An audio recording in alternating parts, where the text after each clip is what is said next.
சாண்டில்யனின் கடல்புறா பாகம் 3 அத்தியாயம் 8 கங்கதேவன்.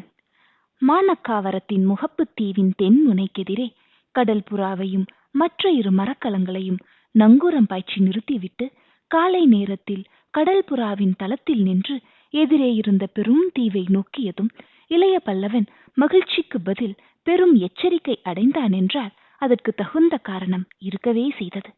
அவன் கண் எதிரே அன்று காலையில் விரிந்த காட்சி ரமணீயமாகத்தான் இருந்தது. மானக்காவரத்தின் அமைப்பும் எதிரே மெல்ல அலைமோதிய கடலின் அழகும் அவன் உள்ளத்தை கொள்ளை கொள்ளவே செய்தன. எதிரே தெரிந்த அந்த பிரதான தீவின் பெயரையொட்டியே அதை ஒட்டிய தீவு கூட்டம் முழுதும் மானக்காவரம் என அழைக்கப்பட்டு வந்ததையும், அந்த தீவின் இணையற்ற அழகும் நதிகளும் புஷ்பச் சோலைகளுமே அதை சார்ந்த மற்ற தீவுகளின் பெருமையையும் மிகைப்படுத்தி இருந்ததையும் இளைய பல்லவன் முன்னரே அறிந்திருந்தான். கவலை இதயத்தில் மண்டி கிடந்த அந்த நேரத்திலும் அந்த கடல் பிராந்தியத்தின் கவர்ச்சி அவன் உணர்ச்சிகளை பெரிதும் கவ்வவே செய்தது. எதிரே தெரிந்த மானக்காவரத்தின் தென்முனை பகுதியை 2ஆக கிழித்துக் கொண்டு கடலுக்குள் பாய்ந்த காலத்தி நதியையும், தூரத்தே அந்த தீவின் வடக்கு பகுதியில் பிரம்மாண்டமாக எழுந்து நின்ற தைலகிரியையும் கண்ட இளைய பல்லவன், எங்கோ நடு கடலுக்கிடை மனிதர்கள் கைகளுக்கு சாதாரணமாக எட்ட முடியாத இடத்தில் ஆண்டவன் எத்தகைய இன்பங்களை சிருஷ்டித்திருக்கிறான் என்று எண்ணி எண்ணி பரவசப்பட்டான். இத்தனை இன்பங்களையும் அடைய மனிதன் செய்யும் முயற்சியும், அந்த முயற்சியில் அவன் செய்யும் அக்கிரமங்களும் கூட அவன் நெஞ்சில் அந்த தருணத்தில் எழுந்து நின்றதால், பேராசை மட்டும் மனித உள்ளத்தில் இல்லாமல் இருந்தால் இந்த இன்பங்களை அவன் எப்படி பகிர்ந்து கொண்டு எத்தனை மகிழ்ச்சியுடன் வாழலாம் என்று எண்ணி சோக பெருமூச்சு ஒன்றும் விட்டான். இந்த நினைப்புகளுக்கிடையே மானக்காவரம் அழகுடன் தனக்கு தந்துள்ள ஆபத்தும் அவனுக்கு தெல்லென உள்ளத்தில் ஊறவே சற்று கவலையுடனேயே காலத்தி நதி பாயும் முகத்வாரத்தையும் துறைமுகத்தின் இதர பகுதிகளையும் பார்த்தான். முகத்வாரத்திலிருந்து சற்று தள்ளி கிழக்கு பக்கத்தில் கலிங்கத்தின் அந்த 4 பெரும் கப்பல்களும் நின்றிருந்ததால் சரியாக அவை மானக்காவரத்தின் துறைமுகத்தை அடைந்து விட்டதையும், மேற்கு பகுதியில் இருந்த நதி வேகம் கடலின் அந்த புறத்தை அணுகவிடாது என்பதையும் அறிந்து கொண்ட இளைய பல்லவன், தான் என்ன முயன்றாலும் எதிராளியின் தயவில்லாமல் துறைமுகத்துள் கடல்புறாவை கொண்டு போக முடியாது என்ற முடிவுக்கு வந்தான்.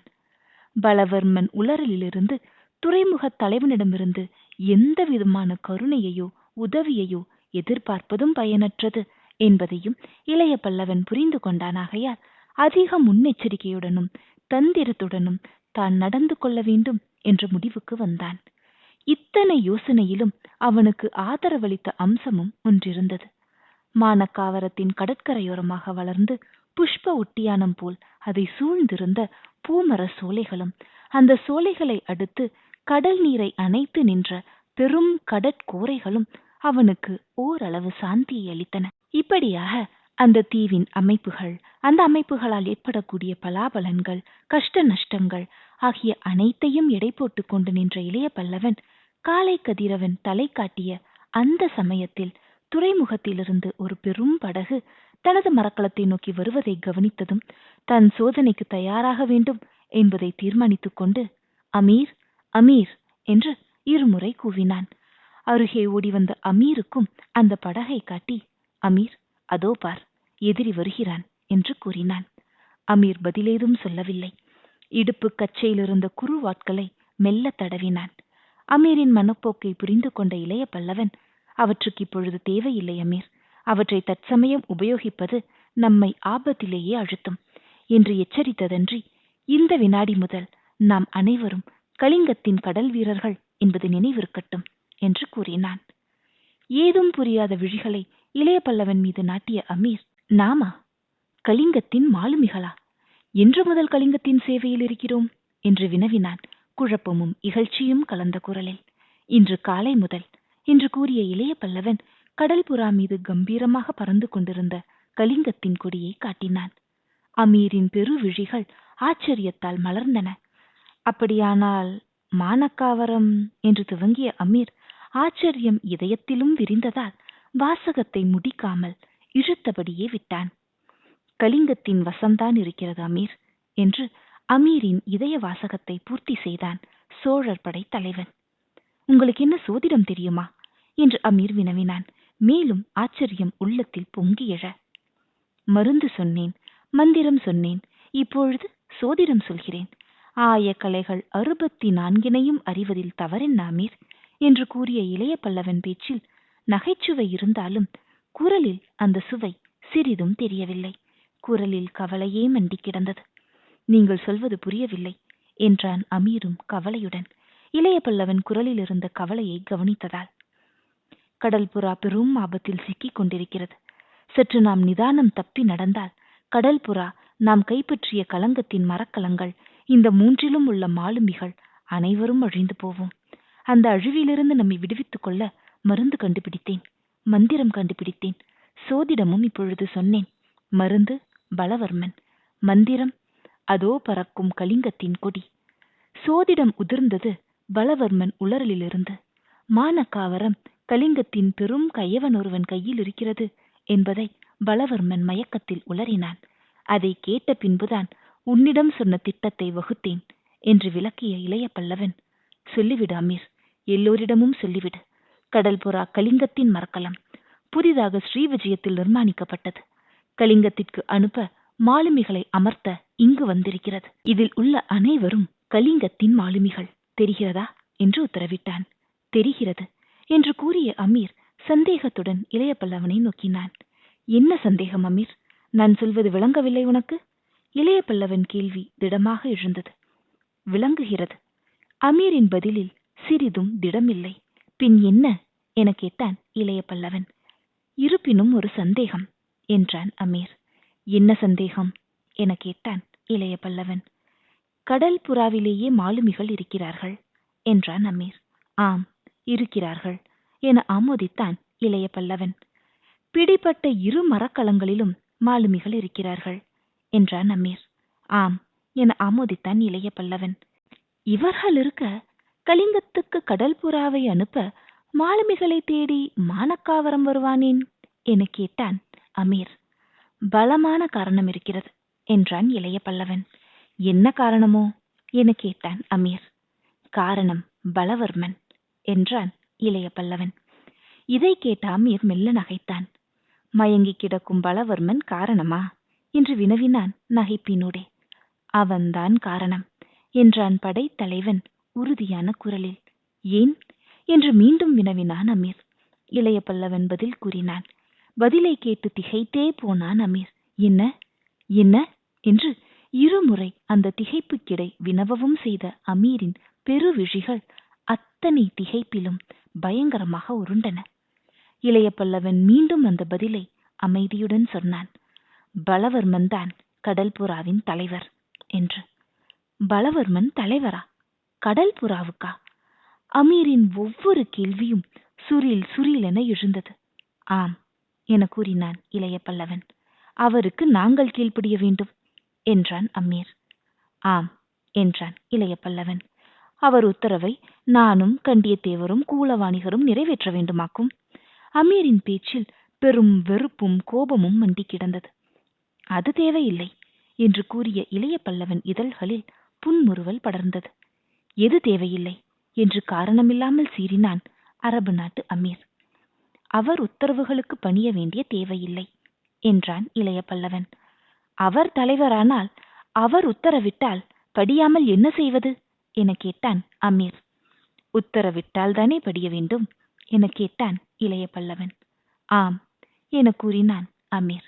பயப்படாதே, அவர் உத்தரவிட மாட்டார் என்றான் இளைய பல்லவன். ஏன் என கேட்டான் அமீர். மயக்கமாயிருக்கிறார் என்றார் இளைய பல்லவன்.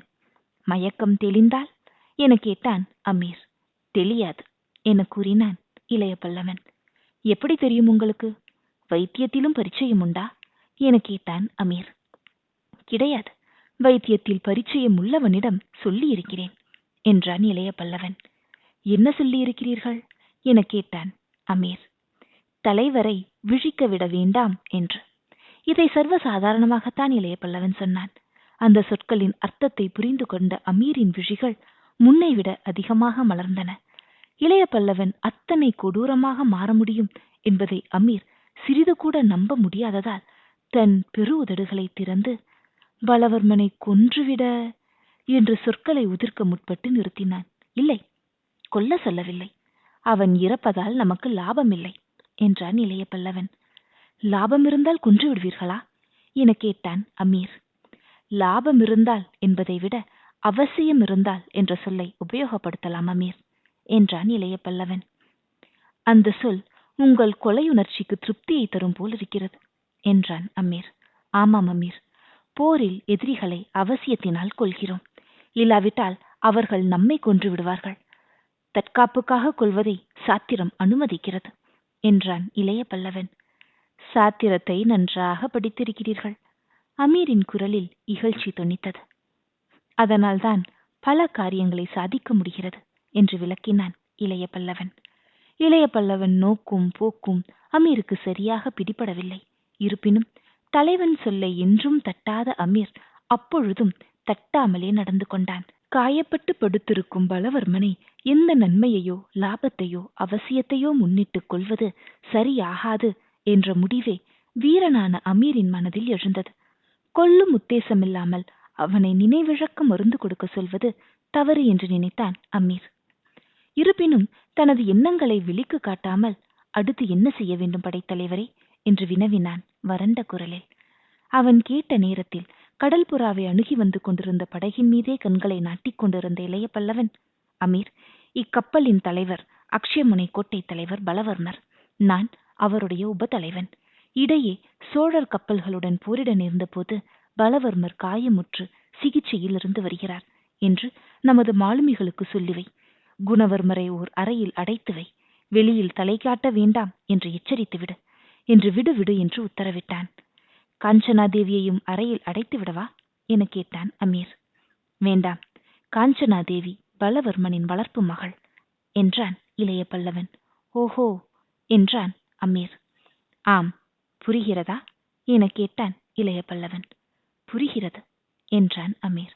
சரி, வேலையை கவனி என்றான் இளைய பல்லவன். இளைய பல்லவனிட்ட பணிகளை செய்ய சென்ற அமீர் திடீரென திரும்பி வந்து, படைத்தலைவரே, உமது பெயர் என்ன என்று வினவினான். இளைய பல்லவன் ஒரு வினாடிதான் யோசித்தான். என் பெயர் கங்கதேவன் என்று கூறினான். திடீரென நினைவுக்கு வந்த கலிங்க நாட்டு பெயர் ஒன்றை சொல்லி வைத்த படைத்தலைவன் எத்தனை பயங்கரமான தவற்றை செய்துவிட்டோம் என்பதை அடுத்த 2 நாழிகைகளுக்குள் புரிந்து கொண்டு பிரமித்தான். தூரத்தே வந்த படகு அடுத்த 2 நாழிகைகளில் கடல் புறாவை அடைந்தது. அதில் வந்த மானக்காவர கடல் படைத்தலைவன் வெகு லாகவமாக நூலேணியில் ஏறி கடல் புறாவின் தளத்தில் குதித்தான். அவனை வரவேற்ற இளைய பல்லவன், தாங்கள் என்ற கேள்வியொன்றை மிக பணிவுடன் வீசி மரியாதைக்கு அறிகுறியாக தலையையும் தாழ்த்தி வணங்கினான். தயக்கமின்றியும் அதிகார தோரணையிலும் கிடைத்தது பதில். கங்கதேவன், கலிங்கத்தின் கடற்படை பிரிவின் தலைவன், மன்னன் பீமதேவரின் ஊழியன் என்று.